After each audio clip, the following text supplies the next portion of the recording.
أعوذ بالله من الشيطان الرجيم. بسم الله الرحمن الرحيم. الحمد لله رب العالمين وصلى الله وسلم على سيدنا محمد وعلى آله وصحبه والتابعين لهم بإحسان إلى يوم الدين وعلينا معهم وفيهم برحمتك يا أرحم الراحمين. We intend to learn and teach, to remember and remind, to give and receive benefit and gain, to encourage adhering to Allah's book and the sunnah of the Messenger of Allah sallallahu alayhi wa alihi wasallam, to call to guidance and lead to all that is good, seeking in that Allah's countenance, pleasure, nearness and reward. Glorious and exalted is He. We intend what the author, our shaykhs and the pious have intended and what Allah knows of virtuous intentions, and we ask Him to accept. Ya Allah bit tawfiq. Ya Allah bit tawfiq. La ilaha illallah. So we're continuing Risala Jamia of the Habib Ahmad bin Zayn al-Habashi. We will conclude with this lesson the discussion of purification, insha'Allah. We ask Allah to make us of those who purify themselves, whom He loves. Inna Allaha yuhibbu tawabin wa yuhibbu al-mutatahhirin. And Allah give us to purify ourselves outwardly by washing and inwardly through tawbah before we stand in His presence.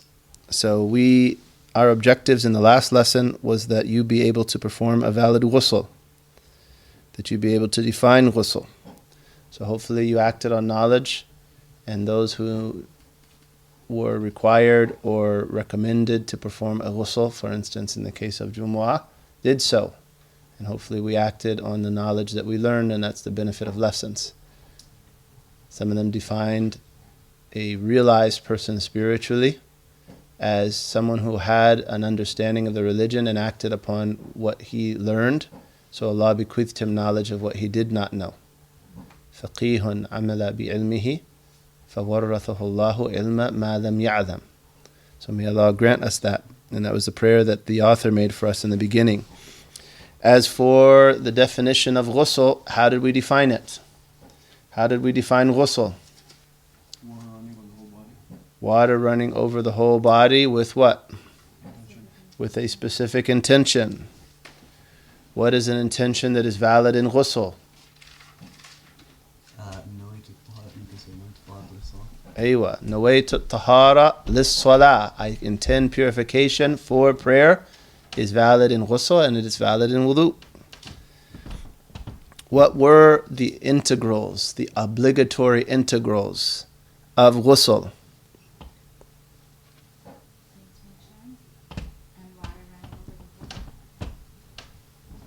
Intention and water running the whole over the whole body. What's external? That is correct. What are the causes of ghusl that we gave? What are the causes of ghusl that we gave? Death. Childbirth. Intercourse. Menstruation. Postnatal bleeding. And the emission of sexual fluid. 6. 3 of them specific to ladies, 3 of them shared between men and women. La ilaha illallah. Tayyib. What is the minimum period of bleeding during menstruation? What is the minimum period of bleeding during menstruation? 1 day. 1 day.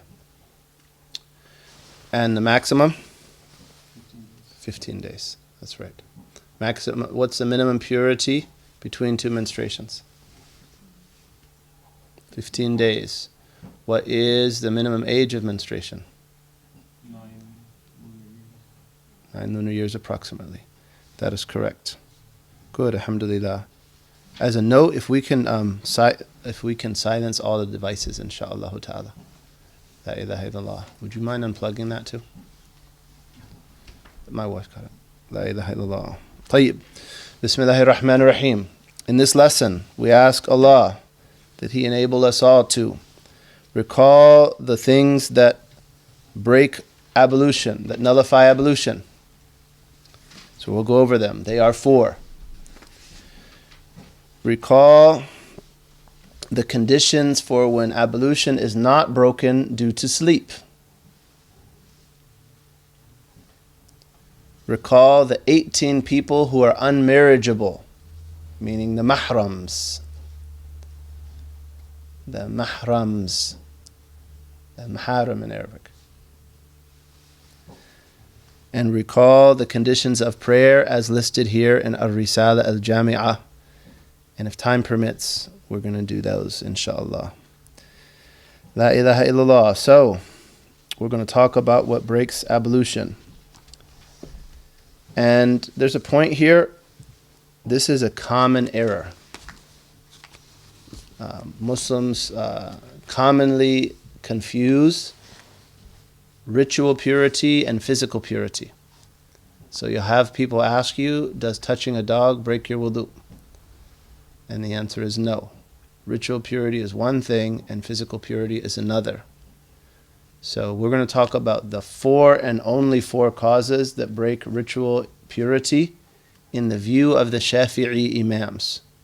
And this is an area where there is relatively significant scholarly difference among the schools of law. So don't be surprised if it differs some from treatments you've heard elsewhere. It is a sound treatment. It's not the sound treatment. It's a little tough. It is permissible to take dispensations in terms of ablution. And we might note some of those. La ilaha illallah. So our author says, the omission of anything from the 2 waist passages, front or rear, nullifies wudu. Okay, so anything exiting either of the 2 waist passages breaks wudu. It nullifies wudu. That is the first of the 4. Whether it's usual or whether it's unusual, that breaks wudu. La ilaha illallah. And Allah said in Surah 5, verse 6, أَوْ جَاءَ أَحَدٌ مِّنكُم مِّنَ الْغَائِطِ, or one of you left the lavatory. If one of you left the lavatory, meaning if one of you has relieved yourselves, one of you has relieved him or herself, that breaks wudu. So that is the first of the 4. That's the one that Wallahu alam, we're all aware of. It's quite easy. The second, wudu is also lost upon losing control of one's intellect during sleep or otherwise, unless one sleeps sitting down with one's seat firmly fixed on the ground. So the second is zawalul aql, binomin aw ghayrihi. In some of the other books, that's how they describe it. Loss of reason due to sleep or otherwise. And what's meant is zawal at-tamyiz, loss of discrimination. So someone who's insane, majnoon, like they're just fully gone, they lose their ablution. Someone having an epileptic seizure loses ablution. Someone who's drunk loses ablution. And someone who sleeps, or someone who faints. Someone who loses their aql, loses reason, meaning discrimination, not necessarily from sleep, though what occurs most often for us is sleep. That breaks wudu, and except the sleep of someone who's firmly seated. And one of the textual evidences for this is a hadith of Abu Dawood. Al-aynani wika'u si فَمَنْ نَامَ فَلْيَتَوَضَّأ. Prophet ﷺ in this hadith mentions a metaphor that the eyes are like what's used to bind a water skin, meaning preventing water from escaping. And if someone sleeps, then let him perform ablution. Right? So sleep breaks your wudu for other than a prophet. Prophets sleep, though their hearts don't sleep. Their eyes sleep and their hearts don't sleep. That's one of the khususiyat of the Prophet sallallahu alayhi wa sallam and the prophets. La ilaha illallah. So what about sleep sitting? What about sleep sitting? It's narrated that the companions would sleep waiting for prayer till their heads would droop onto the floor. Imam an-Nawawi in Al-Majmu' mentions a tradition from Hudayfa in which he slept in the masjid. He fell asleep in the masjid sitting up. And the Prophet ﷺ came and tapped him with his foot, and he looked up and saw the Prophet ﷺ. And this also demonstrates the avidness that the prophetic companions had for knowledge. And he said, do I make wudu from this, O Messenger of Allah? And he said, no, until you place your side on the ground, meaning until you lay down. So sleep sitting up does not break ablution with conditions. With conditions. What are these conditions? What are the conditions for sleep not nullifying ablution? And again, this is one of the things we would like you to be able to recall after this lesson. I want you to be able to recall these conditions. Shafi'i school mentions a lot of conditions. La ilaha illallah. The first is that you sleep firmly seated, which means there's no space between your bottom and what you're sitting on.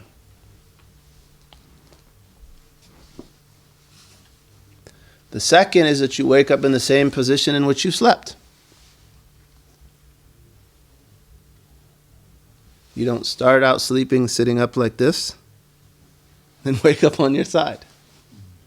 Or if you're someone who sleepwalks, start sitting here and wake up sitting over there. It means you moved around. Third, that you are of moderate build. That's unusual. Why do they say that? It's as though anatomically someone who's very obese or someone who's emaciated, there's not enough flesh on their bottom to exert pressure and thus prevent any wind from escaping while they're seated sleeping. And the last and fourth and final is that someone who is adal, someone who is upright, not inform you that you lost ablution while sleeping. Some of the fuqaha say they actually differ about this. Some of them say no, they have to be ma'asum. They have to be divinely protected from error. So if Isa descends and informs someone who is sleeping sitting up, breaking wudu, in the view of those jurists, their wudu is not broken. But others, and it's relied upon, that someone upright not inform you of having lost your ablution. So with those conditions, if you sleep, your ablution isn't lost. So sitting up in a car, sitting on a plane, provided that you're upright enough to be described as being firmly seated, no matter how long you sleep, your wudu is not broken from the point of view of sleep as long as none of these conditions are broken. Naam, la ilaha illallah. La ilaha illallah Muhammad Rasulullah Allahumma salli wa sallam wa baraka alayhi wa alihi.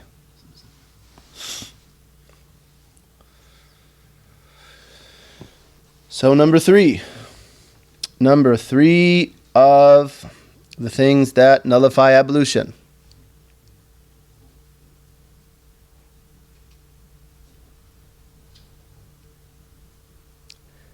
Touching the private parts, front or back, of any human, whether oneself or someone else, and whether adult or child, with the palm of the hand or the insides of the fingers, nullifies wudu. And the author says here, even if it be one's own child or a dead person. That's one of the things they do in fiqh, is they mention extreme examples called ghayat. So understand that everything beneath that is included. So touching the genitalia of a human being or their rear private area, that breaks wudu. And the textual evidence for that is the saying of the Prophet sallallahu alaihi wa alihi wa sahbihi wa sallam.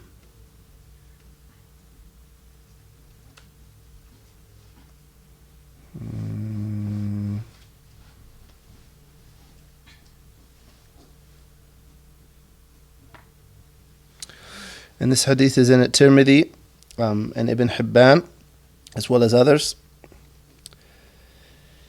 من مس ذكره وفي رواية فرجه فليتوضأ. If someone touches his genitalia, then let him perform ablution. And in one riwayah, the word that is used is إِذَا أَفْضَى أَحَدَكُمْ بِيَدِهِ إِلَى فَرْجِهِ. If one of you touches his genitalia with his hand. And in Arabic, ifda is touching with this part of the hand. So that's why we understand that it's limited to that part of the hand. So basically, if someone touches their genitalia or that of someone else, even their own child, for instance, or even a dead person in the case of someone washing the dead, though they shouldn't touch their aura directly with their hand. They should wrap it in a cloth, ideally, but if it were to slip, for instance. If they touch the genitalia with what's covered when I do this, when I put one hand on the other and press lightly, and put my thumb on the other and press lightly. So that's the part of the hand that is meant. Not the back of the hand, not the tips of the fingers or between the fingers or the borders of the hand, but just what would be covered when I do this. That's what's meant, and just of the genitalia, not of the whole private area. So just the genitalia themselves, and just the rear private part itself, nothing more. So if one does that, that breaks your ablution, and again, that is the view of our Shafi'i Imams, rahimahumullah. La ilaha illallah Muhammadur Rasulullah sallallahu alayhi wa ala alihi wa sahbihi wa sallam. And then the fourth is the touching of the skin of an adult male by an unrelated female and vice versa without any barrier nullifies the ablution. However, touching the nails, hair, or teeth do not nullify the ablution. So there's a few definitions here that we have to give, or a couple. What does he mean by adult? We don't prefer to translate it that way. We prefer to translate it as mature. The word being translated in Arabic is al-kabir. Kabir. And kabir is defined in this question as having reached the point where one would customarily be considered attractive to normal people of the opposite sex. Right? Reaching the point, urfan, by common acknowledgement, which I'm translating here as customary, reach the point where they're attractive, or you could say desirable. Desirable would be a little more accurate, to people that are normal from the opposite sex. So I mean that a young man, for instance, he reaches a point where a woman or a young lady in that place and time that is healthy, meaning not a pedophile, would consider him desirable. So we call them kabir, even if they've not reached puberty as defined by the sacred law, which is why I don't prefer to translate it as adult here. And the same thing for a young lady. And here we're talking about their physical, their physical appearance, not necessarily their age. So the same, that she reaches a point where she would be considered desirable to men that are normal in that society. So when someone reaches that point, and again, it's by their maturity, not necessarily by their age, that is someone who we call kabir, or call mature. He's translated as adult in Abdulaziz Frederick's translation, in this question. La ilaha illallah. So he said, the touching of the skin. So skin excludes hair and nails and teeth, and the author mentions those explicitly. Of an adult, or you could say a mature male, by an unrelated female. So mature excludes a little child, someone below the age where they're considered desirable to people who are healthy. Of an unrelated female, that means someone who is not mahram. They are not mahram. They are not unmarriageable. And we're going to define marriageability.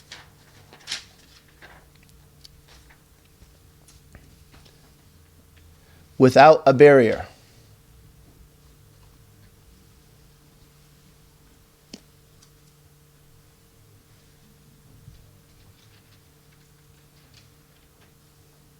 So they say there's 5 criteria in this. that it be skin-to-skin contact,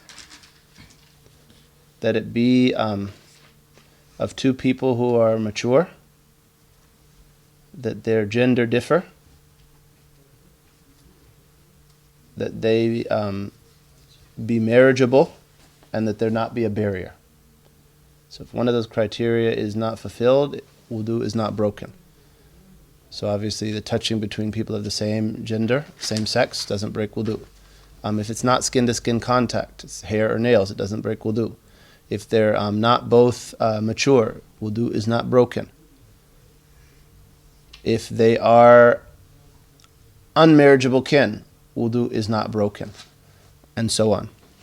La ilaha illallah Muhammadur Rasulullah sallallahu alayhi wa ala alihi wa sahbihi wa sallam.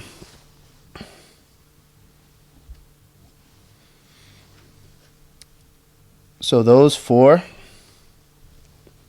and actually we want to mention the proof for the last. Allah said in Surah 5, verse 43, أَوْ لَامَسْتُمُ النِّسَاءَ, or you have touched women. It could be translated literally. And in one of the recitations of the Quran, أَوْ لَمِسْتُمُ النِّسَاءَ. And a lams is touching with the hand. This was a tafsir of Ibn Umar actually, and that was his madhab with respect to this question. That any skin-to-skin contact, regardless of whether there is desire or not, whether deliberate or not, breaks ablution. And that's the view of Imam al-Shafi'i. And you look, these type of juristic differences, they'll go back to sound understandings of the Arabic language, typically, or differences as to what is considered evidence in a ruling and what is not. So that is the view of the Shafi'i school. It's quite tough, and it means that any contact, skin to skin, whether it's deliberate or indeliberate, both the toucher and the touched, with desire or not, breaks ablution. And that's tough. The other three schools basically hold the view that there has to be at least some type of desire. So those are a dispensation. Shafi'is tend to take that as a dispensation, and wudu, this is one of the dispensations Shafi'is will tend to take from, for instance, the Hanafi school, and many people will do that on Hajj in order to make a tawaf in a crowded Hajj for the men's clothes of ihram.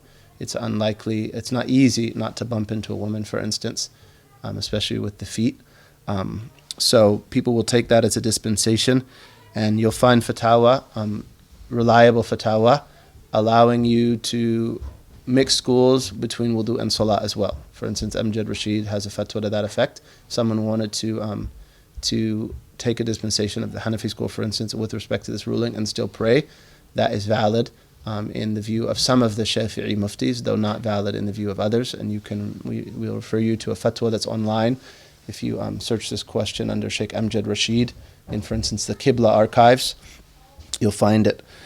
La ilaha illallah. So those four things break wudu. Again, the admission of something from one of the two ways passages, sleep or loss of consciousness, loss of one's reason by sleep or otherwise, except for someone who does so firmly seated with the conditions that were mentioned, touching human genitalia with the hand, and again, that's the hand, inside of the hand and the fingers, and that's direct contact. Not if there's if it's through a barrier. That's skin-to-skin contact with the private area, and then also skin-to-skin contact of a mature man and woman who are not unmarriageable kin, and there is no barrier. Those four things break wudu. Someone who has done that is no longer in a state of ablution, which means the things that are forbidden during ablution are not permissible for them until they make ablution. Wa sallallahu ala Sayyidina Muhammad wa alihi wa sallam wa alhamdulillahi rabbil alameen. How long have we gone, Sidi? How long have you recorded? Perfect, okay. I should have done mahrams, but I'll come back to mahrams. Tayyib, your question. Oh, my question is, what defines a barrier? Number one, and then my second question was, you said age. You said they have to be like of an age of desirability and so forth. They've reached the point where they're desirable. Oh, they've reached the point. Yeah, it's not related to. Yeah, go ahead. Old woman. That's she's reached the point and gone beyond. So old people break wudu too. Yeah, they break wudu too. Yeah, yeah. There was a question for a barrier. What defines a barrier? Anything that blocks the skin contact. Cellophane, whatever. Clothing, cellophane. La ilaha illallah. Gloves, anything that comes between the two skins. And then another question was, La ilaha illallah. So we mentioned a point where someone reaches the point of being desirable. What about someone who's old, very, very old, and we said they've reached that point and gone beyond, and they still break ablution. Break ablution. La ilaha illallah. And let me take these that are online, and I'll come back to yours. So drugs, there's a question, what about people who consume things other than alcohol and it causes them to lose reason? That also would break ablution. Like for instance, when they knock you out with laughing gas for getting your teeth worked on, that would be an example. Anesthesia, narcotics, whatever removes your discrimination, provided it gets to that point where it removes discrimination. La ilaha illallah Muhammad Rasulullah. So there's a question, even if one sits on a car or a plane with the seats aren't firm, yes. Sitting in a car or plane does not break one's ablution with those other conditions. If someone touches your private parts that are covered by clothes, it does not break ablution. The contact has got to be with this part of the skin, to that part of to the skin of the private area. La ilaha illallah. What is the level of certainty required to determine if ablution is nullified for each of the four causes? Absolute certainty. La ilaha illallah. That's a good question, and they mention it explicitly in the longer books. One has to be certain that one of these things occurred. So if one is unsure, even 90% sure but not 100, wudu is not lost. Obviously, caution here is advisable. One detail, if one is unsure of one's ablution, you should break it fully before making it again, for a reason associated with the conditions of intention that's beyond our scope. But that's the right course of action. Not just make it over because you're not sure. Break it all the way and then make it again. La ilaha illallah. And there's one of the fundamental principles in fiqh, the fundamental qawa'id of the four most important qawa'id in fiqh is al-yaqinu la yazulu bishak, that certainty is not removed by doubt. So if you know you're in ablution and you have any doubt that you've lost it, you still have it. La ilaha illallah.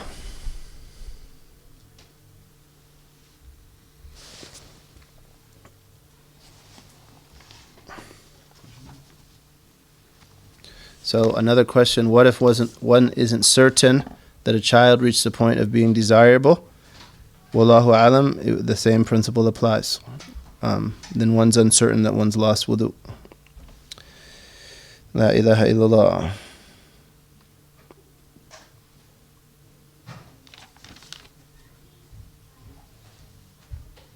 Naam. Yes. I think it was from one of the online classes and you kind of just reviewed it, but in referring to touching the private parts, you said that if there's a barrier like clothing and someone someone touches me there, my wudu isn't broken. Neither, if there's a barrier. Okay. Yeah, neither. Okay. La ilaha illallah Muhammad Rasulullah. Allahumma salli wa sallim wa barak alayhi wa ala alihi. Yes. So you said in regards to touching of the skin of an adult male and adult female, you said unrelated female, would that include like a spouse, like if they held plans? A spouse is unrelated, because otherwise she couldn't be a spouse. Right. Okay. Yeah. Yep. A mahram is someone you can't marry. So a spouse is. their spouse is similar to a mahram from the point of view of being alone with them being permissible, and them accompanying a woman in a journey, for instance, making it permissible. But in this question, a mahram and a spouse are the opposite. Yeah. La ilaha illallah. Okay, so we're going to come back to the discussion of the maharam. Bismillahir Rahmanir Rahim. And I probably should have put this before we took questions, but in any case. Tayyib. So we said that people who are unrelated break ablution, and those who are related do not.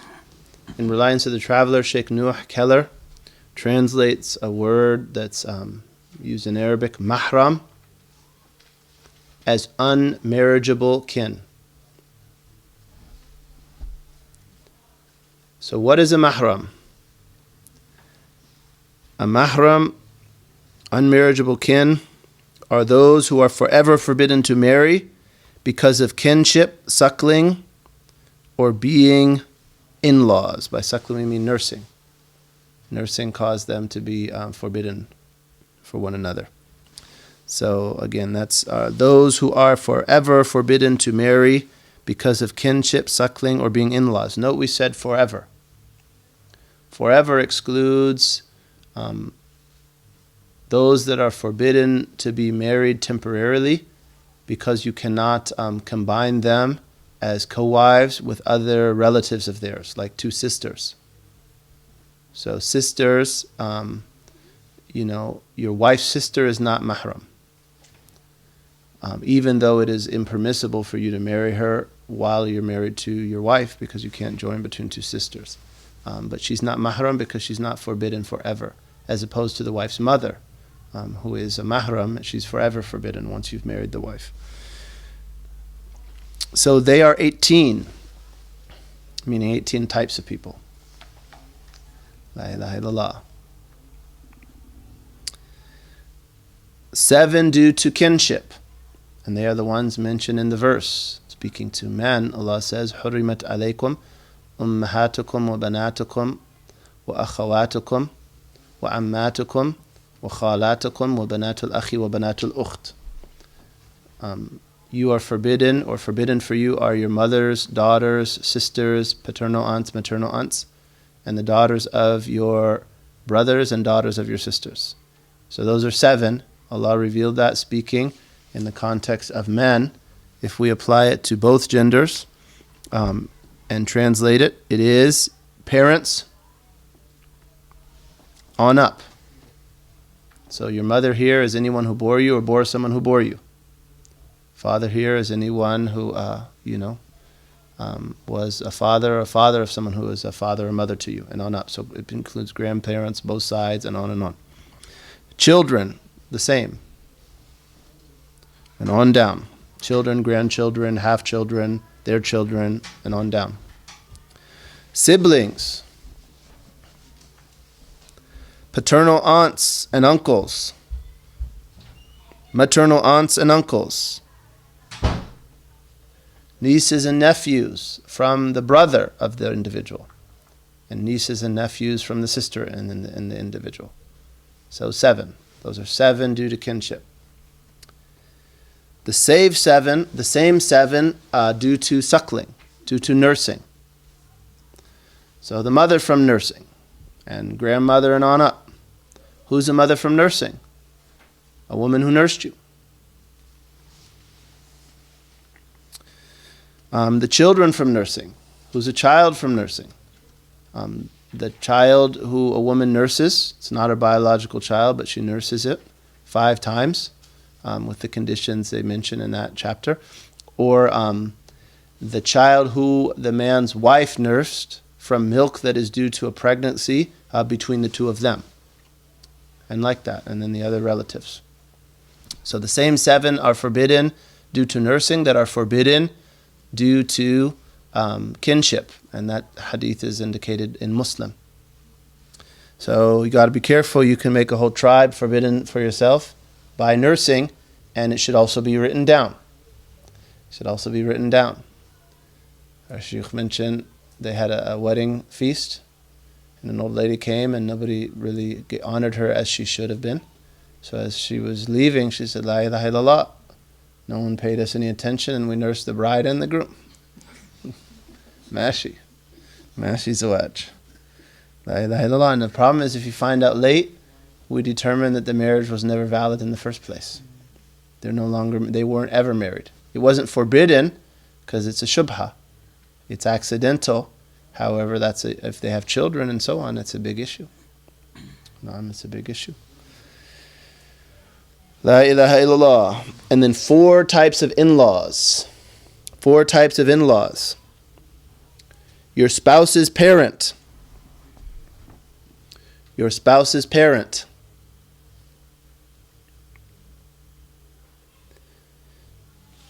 Your spouse's child.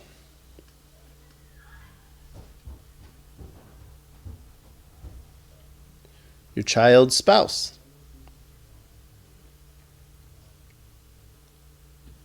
And your parent's spouse.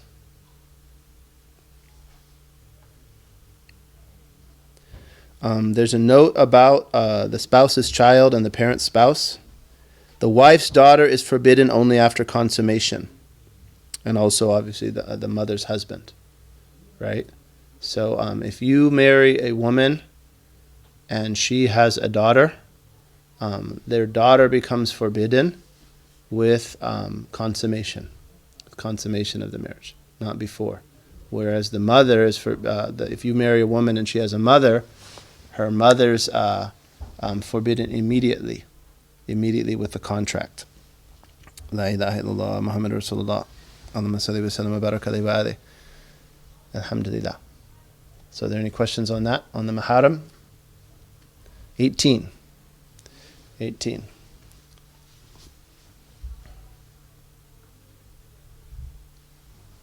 It's clear? I have a question with the previous section. Mm-hmm. So basically, if someone sleeps while leaning on a wall or a pillar, No problem. They sleep leaning on a pillar, yeah, like leaning with your back against something. yeah, or against the wall. It's fine, as long as you're upright enough that you're considered firmly seated. Yeah. What's the proof for the the age of desirability and stuff? That is la ilaha illallah.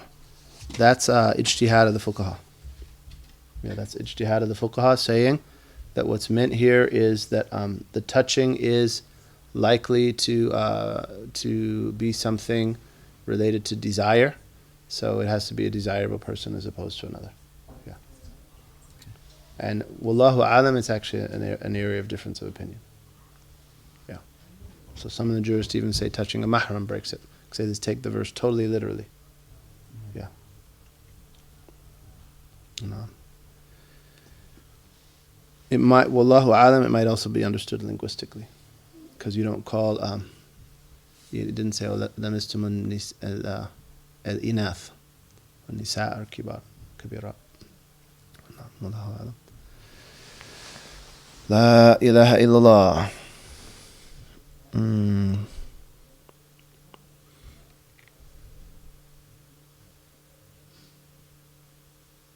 So there's a question. So a sister by suckling to my mother would be considered a maternal aunt through suckling. Yep. And her daughters would be forbidden to me. Nope. Because cousins aren't forbidden. No. Cousin. So the daughters of your aunt by wet nursing would be cousins. By wet nursing, and they wouldn't be forbidden even by kinship, if I understood the question. If I understood the question, yeah.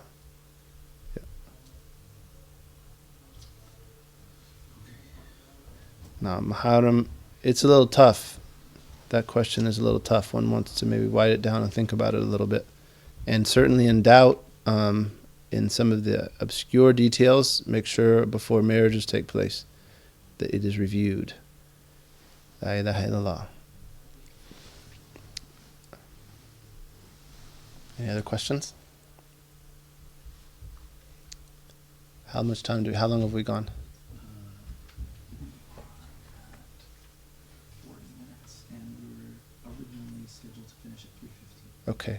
So let's double check with them how their time's going, because we could stop here or we can go a little more. La ilaha illallah Muhammad Rasulullah Allahumma salli wa sallim wa baraka alayhi wa ala alihi.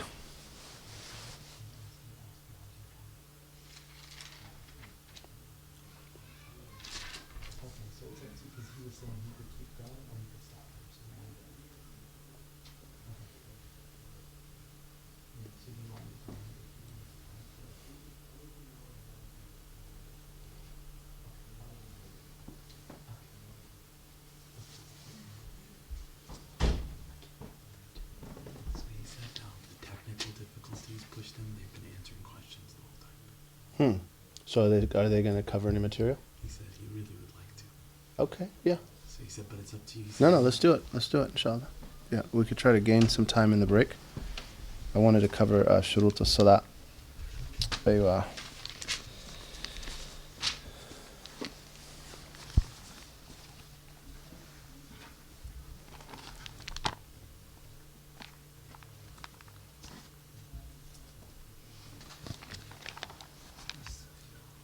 Naam. Bismillahir Rahmanir Rahim. Alhamdulillah. So we are going to cover 5 conditions of salah here, and we want you all to pay attention. This will be somewhat packed. Inshallah, there'll be benefit, and we ask Allah that He accept. We ask Allah that He accept. So he says the validity of salah is dependent on the following. We could phrase this another way and say the preconditions of salah are the following. A condition, a simple definition of a condition is ما يجب تقدمه واستمراره. ما يجب تقدمه على شيء واستمراره فيه. Something that must precede a thing and persist throughout. So here we mean precede this action and persist throughout. And conditions are important because they're essentially an external obligation as opposed to an internal obligation, right? So an integral is an internal obligation. It's part of the thing. Whereas a condition is an obligation also, however, it's external to the thing. So the clothing you wear isn't part of the salah, however, it's an external obligation that must exist for the salah to be valid. And we should understand that conditions, you're talking about the conditions for the validity of salah. So if they're not there, the salah is invalid, just as it would be invalid if one of the integrals was missing. So a salah that is legally valid, meaning that you don't have to make it up, is a salah that has all of the integrals, which will be studied later, and all of the preconditions. So one has to get all of the preconditions and all the integrals right, and the salah will be valid. La ilaha illallah. So we're going to talk about these. And he'll mention 5. And in longer treatments, we'll cover more. Essentially, they'll add the conditions of intention to these conditions. And they'll also add knowing that the prayer is an obligation, and knowing how to pray, and not performing an obligation while considering it a sunnah, and the conditions of intention, like Islam and discrimination. Islam and discrimination are conditions of any act of worship that has an intention, though here he doesn't mention them explicitly. He'll just mention 5, inshallah, and in longer treatments we'll cover more. La ilaha illallah. So the first is awareness of the entrance of the time, either with certainty, yaqeen, or because of working it out, ijtihad, or an overwhelmingly strong supposition, ghalabat al-dhann. Because if you make salat with doubt, it is not valid. It is not a valid prayer, meaning you make it without yaqeen or dhann. And in other treatments, they'll just say, with certainty, yaqeen, or dhann, being confident. So by certainty, we mean 100%. 100%. And they call that, the jurists will oftentimes call that yaqeen or ilm.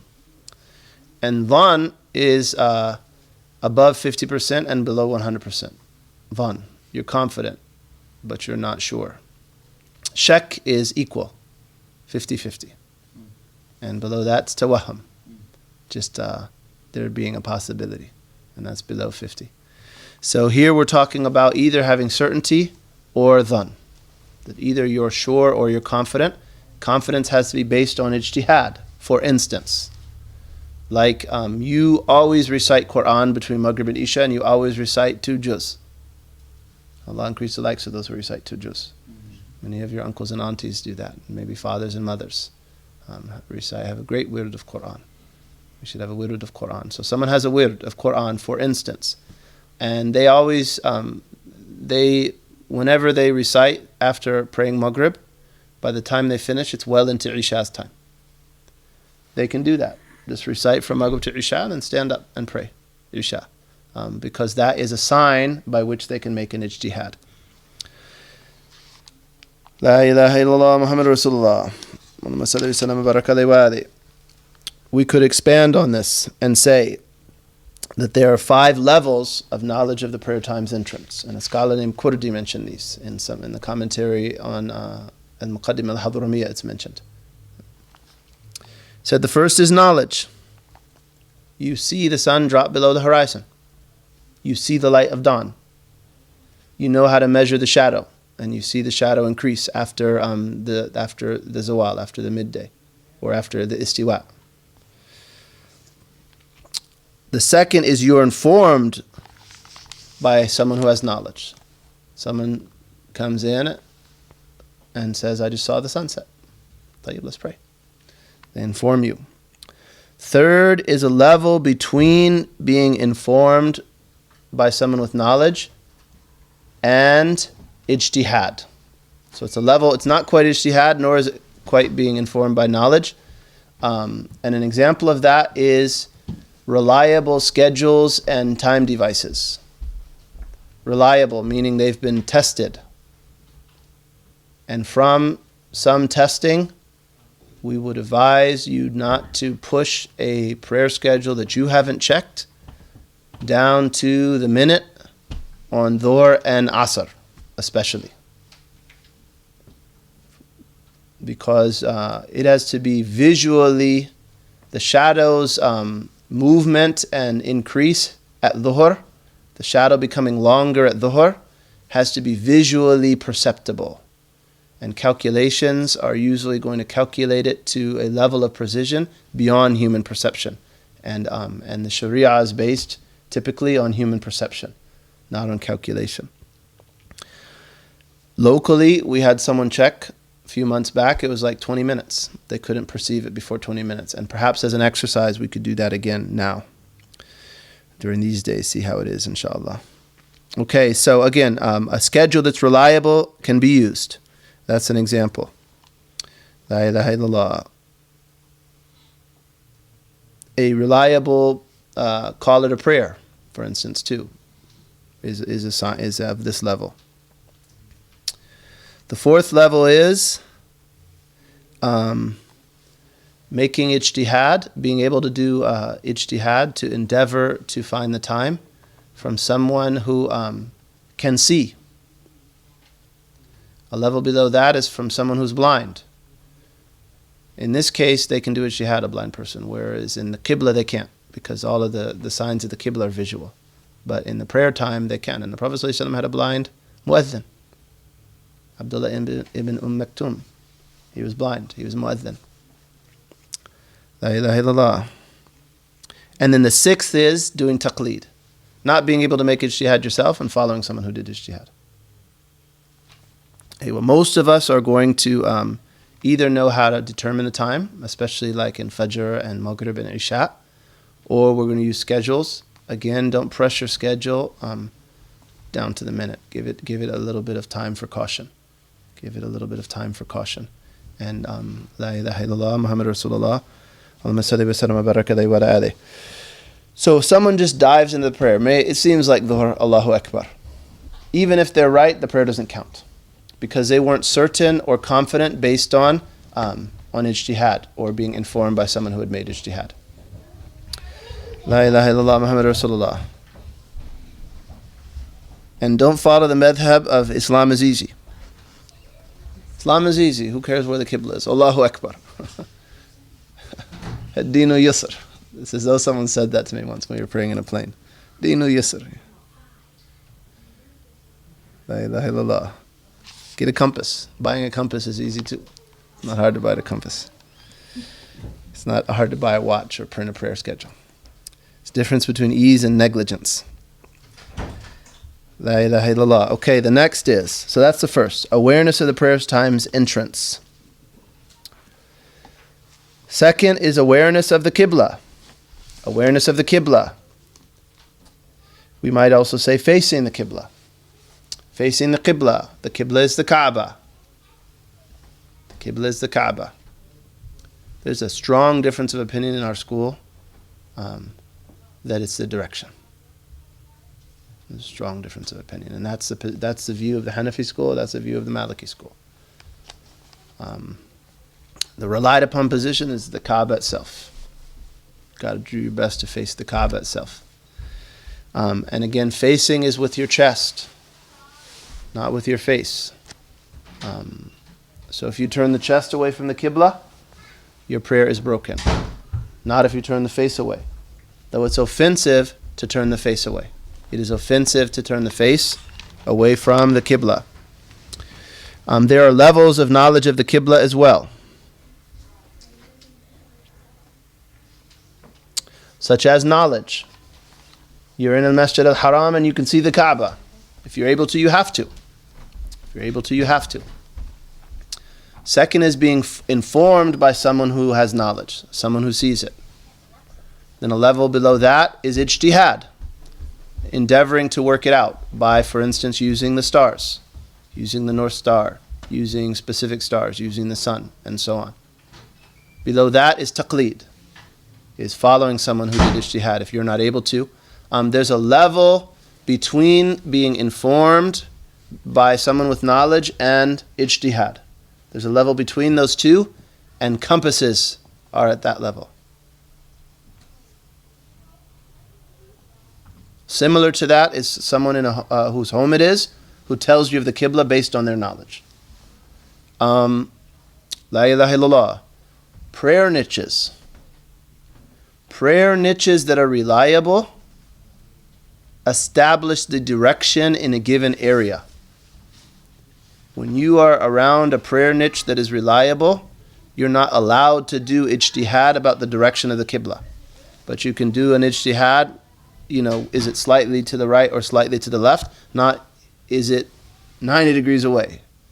They say the Qibla is west, for instance, and you come and say, no, it's not west, it's north. And there's reliable prayer niches there. Not permissible. What do we mean by a reliable prayer niche? Prayer niches to which large groups of Muslims have prayed, and no one with knowledge of the prayer of how to find the Qibla criticized it. Right? So no scholar who has knowledge of how to determine the Qibla came and criticized those prayer niches. So what does that mean? North America, the prayer niches are not reliable. Prayer niches in North America are not reliable because scholars who are quite good at determining direction of Qibla have differed about it. And some of them have criticized some of the niches. So what does that mean? That means you got to be able to do an ijtihad here. You got to know yourself. Got to know yourself. Or have a general idea based on, being in the locality and knowing the direction. You've determined it once in that locality, and you know the locality well enough to keep acting on your own determination. So they made it a little tough. That question is a little tough. La ilaha illallah. Istiqbal al-Qibla. Istiqbal al-Qibla. La ilaha illallah Muhammad Rasulullah. Allahumma salli wa sallam wa barak alayhi wa alihi. That's number 2. Number 3 is covering the awrah with a permitted clean cloth. Jazahullahu anhu. Jazahullahu anna. Jazahullahu anna. May Allah be well pleased with Habib Ahmed bin Zain al-Habashi. He didn't forget to remind us of scrupulousness. So he didn't say just covering your awrah. Covering your awrah with something that is permissible, meaning it's not acquired from haram. Prophet ﷺ said that if someone prays in a garment that one of the coins that was used to purchase it was from that which is forbidden, their prayer would not be accepted as long as there's a thread of it on them. So he's talking here about scrupulousness. So one has to cover the awrah.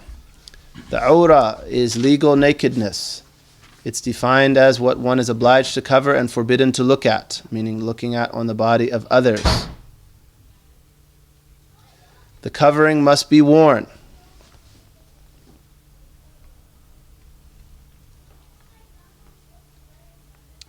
It must block the awrah from the sides and the top, not from beneath. It must prevent the skin from being seen from beneath it at a distance that the fuqaha call majlis at-takhatub, where you would normally sit, the distance you would normally sit to speak to someone. They say that's 3 cubits. What's a cubit? From a normal, a moderate length forearm, from the elbow to the fingers. They quantify it as 46 centimeters. So 3 cubits is 46 centimeters times 3, comes out to about 54 inches. At about that distance, you can't see through the garment to see the skin color. It must prevent the awrah, block the awrah like that. La ilaha illallah. Tayyib, what are the various awras? We would like to go into the various awras. One more detail. Tight pants that conceal the skin color, that do not conceal the shape of the awrah, are offensive. They are offensive, and if they cause fitna, if they're a temptation for someone to see you in them, it's forbidden to show them that or for them to look at that. But it's offensive otherwise. La ilaha illallah. It's not something to play with. The Prophet ﷺ described ladies from his ummah who he hadn't seen, he said they wouldn't smell the fragrance of paradise, and he called them clothed and unclothed. Clothed and unclothed. He hadn't seen it, and we've seen it. وَلَا حَوْلَ وَلَا قُوَّةَ إِلَّا بِاللَّهِ. Might as well not be wearing clothes. It's so tight or so skimpy. And Allah protect us from that. La ilaha illallah. Tayyib. So then the awrah in prayer of a man is between his navel and his knee. So you must cover all of that, and he should cover the navel and the knee as well. It's offensive that they be uncovered, and in the view of some of the ulama, haram.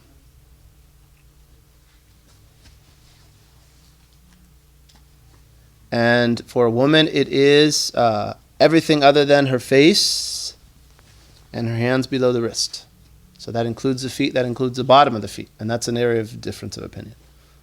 Some of the fuqaha allow the feet, and some of them allow the bottom of the feet to show. So everything other than her hands and face, all of that must be covered and must remain covered through the prayer. Insha'Allah, in another treatment, we'll go into more detail about the various awras, but for time's sake, we won't do that now. La ilaha illallah Muhammad Rasulullah. Allahumma salli wa sallam wa baraka alayhi wa ala alihi. The fourth is the removal of impurity from the clothes, body, and place of prayer. By impurities, we mean najasa. And najasa is kullu mustaqdirin or mustaqdirin yamna'u sihhat as-salati haythu la murakhis.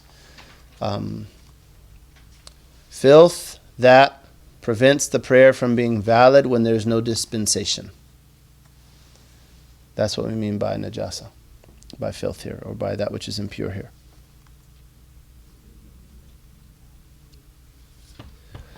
And we're going to go into najasa in a sec. We'll just finish clothing, body, and place of prayer. Clothing is everything you're carrying in the prayer. The body is your body, right?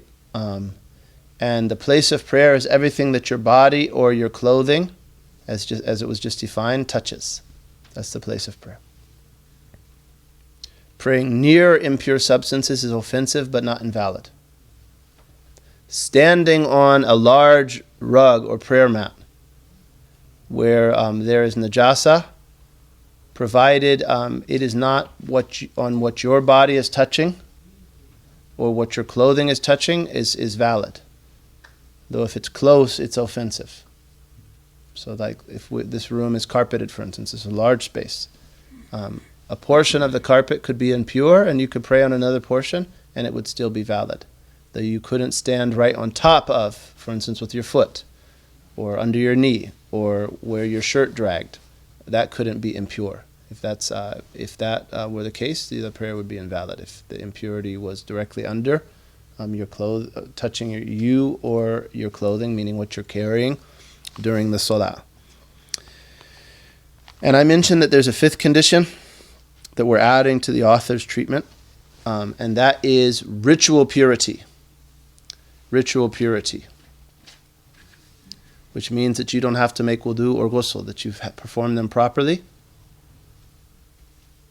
Or when you're unable to use water, you've done tayammum. Someone who does not have earth or water, they pray the prayer of the one who lacks the two purifying substances and they make it up. So ritual purity is a condition. Ritual purity differs from physical purity. So here when we talk about purity on your body, clothing, and place of prayer, we're talking about physical purity. When we talk about ablution and wudu, we're talking about ritual purity. That's why we said at the beginning of the lesson, does touching a dog break your wudu? No. Though it might render you physically impure. So touching najasa doesn't break ablution, but it might render you physically impure. And here we're talking about physical purity. Though ritual impurity is also a condition. So you have to have a valid wudu and ghusl. So we want to, as a tangent to this discussion, though an important tangent, we want to mention a little bit about purifying things from filth, from najasa. From najasa. So again, we said najasa is mustaqdaran yamna'u sihhata salati haythu la murakhis. Filth is, or impure substances are filth that prevent the prayer from being valid when there is no dispensation. And it's better actually to define filth by listing it, because the list is relatively short. So types of filth are like dogs and pigs and their offspring. So those are physically impure.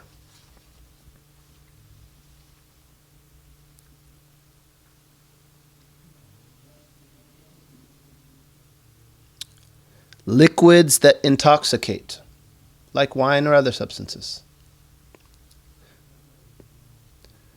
Blood, pus,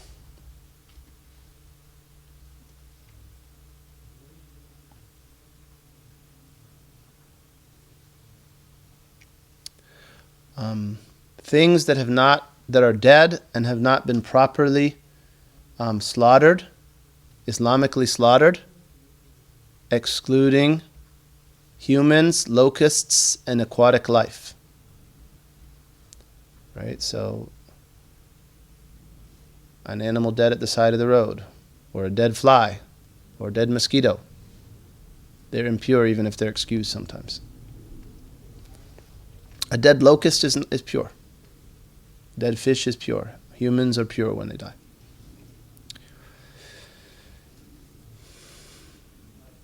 Urine.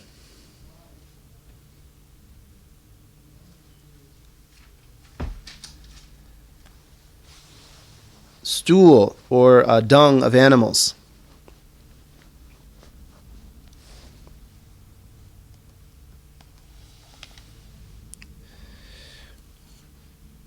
And a severed part of an animal that's alive has the same ruling of the unslaughtered dead of that animal,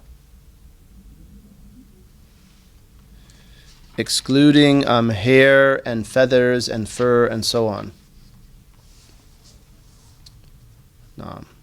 So that's a short list. And you'll see a couple other things mentioned, but that's for the most part najasa. Najasa in a nutshell. So when one of those substances contacts your body, clothing, or place of prayer, and there's moisture on either side, the thing that it has contacted becomes impure. We say mutanajjas, right? So if you were to change a diaper and with moisture on either side, touch your hand, for instance, to a moist diaper. Now the hand is impure. It's mutanajjas. The ruling of being legally impure has transferred to the hand, even if you can't perceive the attributes of the impure substance, provided there's moisture on either side and you're sure of the contact. You have to be sure of the contact. So the ruling of impurity can transfer from one thing to another, and also provided that the thing that was touched not be excused. And many times, impure things are excused. And Ramli mentions in some of his books that anything that is difficult to avoid, extremely difficult to avoid, is excused, even if it's not mentioned explicitly by the jurists. So it's not something to become neurotic about. People sometimes construct worlds of najasa for themselves, and that's due to ignorance, or even like a neurosis they have. La ilaha illallah. So if we know that, then we have to know how to purify things that have been affected by filth, that have become mutanajjis. And in the case of dogs and pigs, things that have been rendered impure by those have to be washed 7 times, one of the washings being mixed with earth. And we don't count washing until we have removed the filth itself as well as its qualities of taste, color, or smell. Why do we always say taste, color, or smell? Why would someone talk about taste of najasa? Some of the traditions associated with the purity of water mention these 3 qualities. So the jurist, in deference to the prophetic speech, they always mention those, even if typically when you're removing filth, you're going to be dealing with color and smell. You're not going to be dealing with taste. La ilaha illallah. So, dogs are not a lot of fun to remove their filth. 7 times, one of them mixed with earth. And again, that's after the qualities of the filth have been removed. We start counting. The good news is there's a strong difference of opinion in the school as to whether or not you have to use earth for dogs and pigs. Some of them say another substance will work, such as soap, and some of them say you don't even have to use another substance. And that's a strong position. It's the Maqabil al-Azhar in the Minhaj of Imam al-Nawawi. So the relied upon position is what we mentioned, that you have to use earth. There's a strong second position that you're allowed to follow for your own practice. La ilaha illallah. Okay, so then almost all other filth, and we're not going to go, for brevity's sake, into how you deal with a little boy who's only nursed milk for the first 2 years. We're not going to go into that. He has a slightly different procedure for his urine. Virtually everything else other than dogs and pigs, they simply have to be washed once. And the filth itself, meaning the substance, as well as the taste, color, and smell have to be removed. Okay, by washing it once, washing is water running over it, not just wiping it. So something impure spills on the floor. It's fine to wipe it up. Fine to use soap or Lysol or some Pine Sol or whatever. Use something. After that's been done, water has to run over it.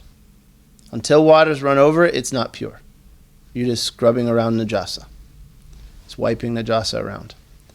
And a lot of people don't know that. So what do? You clean it up, take a mop or whatever, or a sponge, and make it clean so there's no odor, and then pour water over it. Once water's hit the spot, it's pure, with conditions. But if you did it the way we described, it should be okay. Tayyib. And then stains where there's a color or an odor that are difficult to remove become pure, provided they're washed 3 times with like scrubbing or scraping and the use of a cleaning agent. the appropriate cleaning agent, like soap, like bleach, like stain remover, what have you. If you have a color or a smell that you scrub, like you're scrubbing it, use a brush, rub the cloth together, your fingernail, whatever, and each time with water running over it, and in each time using soap or something, some cleaning agent, if that color remains or that odor remains after doing it 3 times, it's considered difficult and it's pure. And that is a little bit about removing filth in a nutshell. One has to do that if something, again, is affected by filth prior to praying. La ilaha illallah Muhammad Rasulullah. And if that's the extent to which we go to remove physical impurities, and if wudu and ghusl are the extent to which we go to remove ritual impurities, then what about the real thing that is filthy, which are vices, waliyadu billah ta'ala, like kibr or ujab or riya, that don't ruin what people see, and none of us would pray with najasa on our face. They render the face to which Allah looks, which is the heart, in the prayer impure. And as Imam Ghazali mentioned, we should try to purify our hearts before praying by making repentance. La ilaha illallah Muhammad Rasulullah Allahumma salli wa sallim wa baraka alayhi wa alihi. And inward filth is worse than outward filth. Prophet sallallahu alaihi wasallam said that if someone lies, the angel will distance himself from that person by a mile's distance because of the stench of what exited from their mouth. And in the fuqaha talk about large quantities of water, and they're not rendered impure by filth. What's a large quantity of water? Kullatan. What's kullatan? It's 2 big jars. They quantify that at about 216 liters. So not a lot of water, 216 liters of water. A little bit of blood falls in it. It's still pure as long as it's not changed. So what about an ocean? Tayyib. One of the female companions did backbiting, ghiba, of another one of the female prophetic companions. And the Prophet ﷺ said to her, you said something so vile, where it mixed with the ocean, it would pollute it. So that's how vile ghiba is. How much physical impurity would it need to make the ocean impure? A whole lot, you have to change it. Huge cities might pump sewage into the coast near them. And if you're a few miles away, it would be fine. So, but vice, that's an issue, but it can be purified by the water of Allah subhanahu wa ta'ala's mercy and accepted repentance. And we ask Allah to accept us by His mercy, and He's the most merciful of the merciful. So again, in summary, these are conditions of prayer, preconditions of prayer: knowledge of the prayer times, entrance, awareness of the qibla, covering the awrah, the legal nakedness, physical purity from impure substances, from najasa on one's body, clothing, or place of prayer, and also ritual purity, meaning that you've performed wudu or ghusl when you have to, or you have performed tayammum if you have to. La ilaha illallah. And those are conditions of prayer. We ask Allah to make us of those who establish the prayer by His mercy, and He's the most merciful of the merciful. Wa sallallahu ala Sayyidina Muhammad wa alihi wa sallam. Walhamdulillahi Rabbil Alameen. La ilaha illallah. Yes, we could take questions. Yeah, I've asked you a similar question to this, but there's a different one that came up over the week. There's kind of like a really popular opinion that if you do certain forbidden things, one thing that's popular is people say that then you can't pray for X amount of time. If you do what forbidden things? Like alcohol. And then recently, and you had told me, yeah, you had told me recently that wasn't right. But then recently, somebody mentioned their teacher or their sheikh that they were studying with in some town had told them that you have to pray, but it doesn't count for 40 days if you. And they listed a couple forbidden acts. Mm-hmm. I didn't know how to respond to that, because it wasn't that you shouldn't pray; it was just that your prayer doesn't count. La ilaha illallah. Because maybe it's inside of you. I didn't. It's dua. There's athar. Yeah. There's an athar. No, it's kind of outside of our subject because it's not conditions of prayer, but it's yeah. There's a question. Someone thought that if you consume something forbidden, you're not allowed to do salah for 40 days. And we said absolutely not. you would have committed 2 sins. When we do something haram, we need to rush to salah. Because the Prophet ﷺ, he said that to the one who had just sinned when the verses were revealed. Establish a prayer on the 2 sides of the day and part of the night. Good deeds remove bad deeds. So that's a huge error, to distance oneself from salah or other good works because you've just sinned. As for consumption, what the jurists mention, or no, what they mention in the books that has reached me, is in the context of supplication, that the supplication of someone who consumes haram is not answered for 40 days. That's all I memorized. No. Here, yani salah, they have to pray. Yani. They have to pray. Wallahu a'lam. And La ilaha illallah. No. La ilaha illallah. We'll take one online.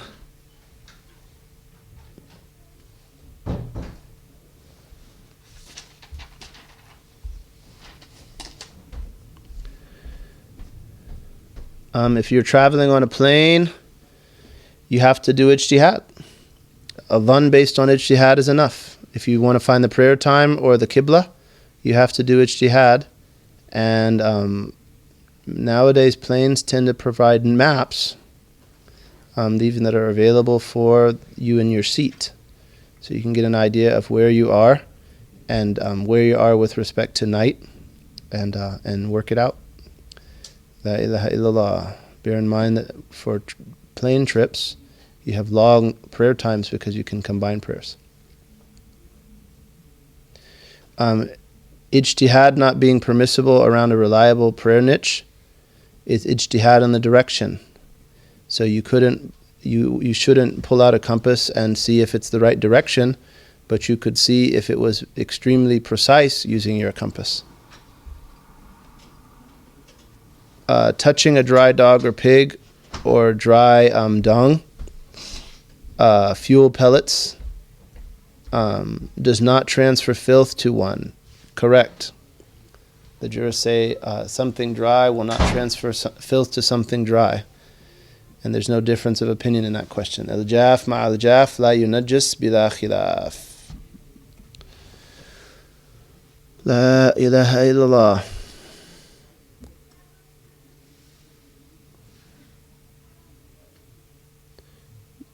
If someone is walking on snow and steps on paw prints, does that make the sole of the boots impure? If there is perceivable moisture on either side, and you are sure that those paw prints are from a dog, and there was perceivable moisture when the dog stepped there, and it was in a pathway that you could easily avoid stepping in it, then we might say that the soles of the shoes became impure. But how are you going to know all of those things? No. La ilaha illallah. And pathways that are impure is one of the areas where there's excuse. Virtually any passage that you have to go down that is hard to avoid and it's impure, stepping on that is excused. And excuse mean it doesn't transfer the ruling of impurity. And Allah knows best. And the earth from a street like that, if it's a dirt road, and in the world in the time of the Prophet ﷺ, the vehicles were animals, right? So and the roads were dirt. So having lived somewhere where there are dirt roads, you can imagine, there's a lot of dung in the street, and it becomes muddy. So those type of pathways are excused typically. No. La ilaha illallah.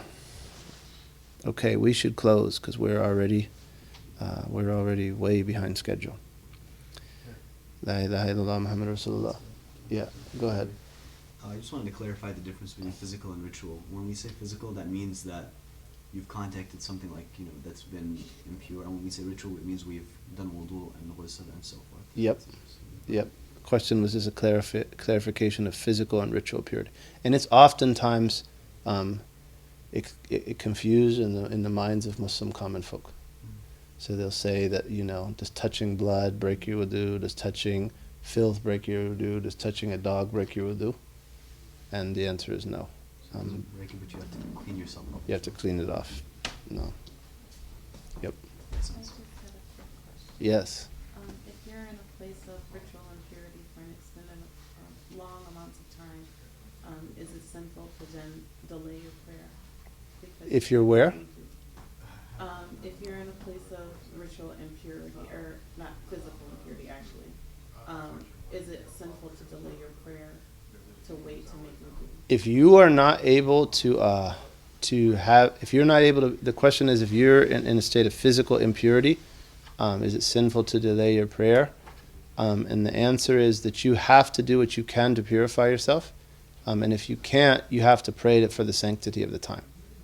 And then you may have to make it up. And as we mentioned, a lot of times filth is excused. And there's huge difference of opinion even about what filth is. So the likelihood is a situation like that when you're talking about physical impure substances, if it's not if the prayer is not valid on one school, it's likely to be valid on another school. A No. lot of times, I usually just pray in the bathrooms, but airplanes are just the most disgusting places you could possibly be. There's urine everywhere. You just got to put down a prayer rug. Yeah. Put down a prayer rug. Yeah. You have to put down a prayer rug.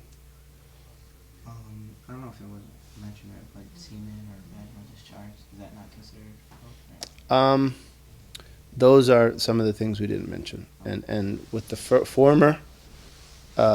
former, it's actually not impure. Yeah. It's the origin of the human, and the human is pure. La ilaha illallah. So we're going to break here, and we are running behind. So we are going to break for 20 minutes and come back and have a short lesson, inshallah ta'ala. Or figure out what we're going to do. But we'll at least have a short lesson, inshallah. But we're going to take a 20-minute break till 4:20. And we got to work the time out a little bit because the time change has pushed Dhuhr a little bit far back in our day. So we'll work that out, inshallah. So we're going to take 20, inshallah. Wassalamu alaikum wa rahmatullahi wa barakatuh.